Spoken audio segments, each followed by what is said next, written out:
À quoi sert l'école et l'université en Afrique? Si on veut être gentil, on va dire à rien. Mais comme à Mansa, nous n'avons pas pour ambition d'être gentils, nous allons dire qu'en réalité, depuis des décennies, en Afrique, l'école et les universités sont des véritables camps d'endoctrinement, où on essaye de produire des esclaves. Et oui, mes chers amis, depuis lors, de la maternelle au primaire, en passant par le secondaire et avec pour couronnement l'université, ce qu'on essaye de faire de vous, c'est de véritables nègres de maison. Pendant que les autres ont conduit leur système éducatif dans l'optique de questionner leur environnement et de le transformer, en Afrique, on nous apprend à imiter les autres, à réciter ce que les autres font. Et c'est pour cela que dans la plupart de nos États, dans la plupart de nos universités, on estime que vous êtes brillants quand vous pouvez reproduire à la lettre ce que les autres ont produit.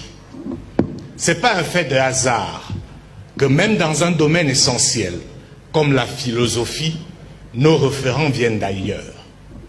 Nous sommes contents de parler de Hobbes, Emmanuel Kant, Platon, Socrate et j'en passe.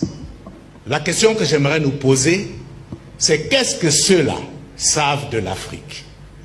Comment pouvons-nous penser notre modèle de société à l'aune des gens qui ont travaillé pour démontrer que nous ne méritions même pas d'être considérés comme des êtres humains? Il faut soi-même être ignorant ou accepter d'être esclave pour continuer à subir ce genre d'humiliation. Madame, Monsieur, vous n'êtes pas plus intelligent parce que vous savez réciter ce que les autres ont écrit.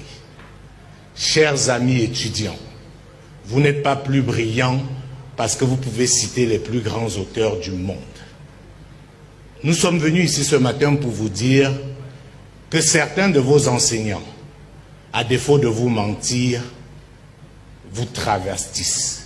Ils font de vous ce que vous ne devez plus accepter d'être, à savoir des esclaves.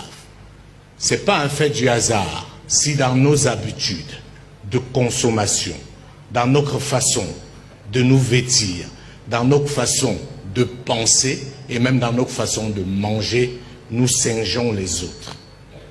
L'un des autres éléments palpables, c'est la langue. On nous a fait croire qu'on était analphabète ou illettré parce qu'on ne savait parler ni le français ni l'anglais. Eh bien, nous sommes venus vous dire que vous pouvez être un parfait ignorant alors que vous maîtrisez bien ces langues internationales. Par contre, vous pouvez être un savant en malinké, en soussou ou encore en peul.